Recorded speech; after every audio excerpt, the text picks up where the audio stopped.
কুমড়োর পিছের আর এই ইয়ের তিল, এগুলো সাদা তিল এর বড়া করবো। তো এই কুমড়োর বীজগুলো আমি ছাড়িয়ে নিয়েছি, দেখুন ছাড়িয়ে নিয়েছি।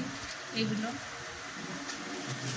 ছাড়িয়ে আমি জল দিয়ে ধুয়ে নেবো, ভালো জল দিয়ে ধুয়ে নিয়েছি, ছেঁকে নেবো ছাঁকনায় করে।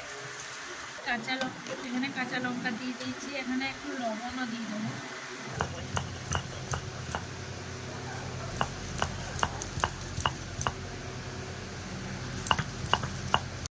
জন্য এটাই নিয়েছি টমেটো।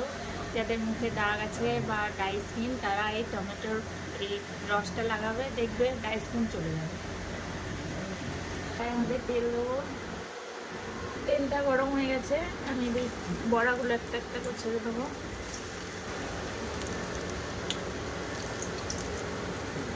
বড়াগুলো আমার ভাজা হয়ে গেছে, এখন আমি সবাইকে ভাতে দিয়ে দেবো একটা করে। সব ভাজা হয়ে গেছে, ভাতে দিয়ে দিলাম, হয়ে গেল।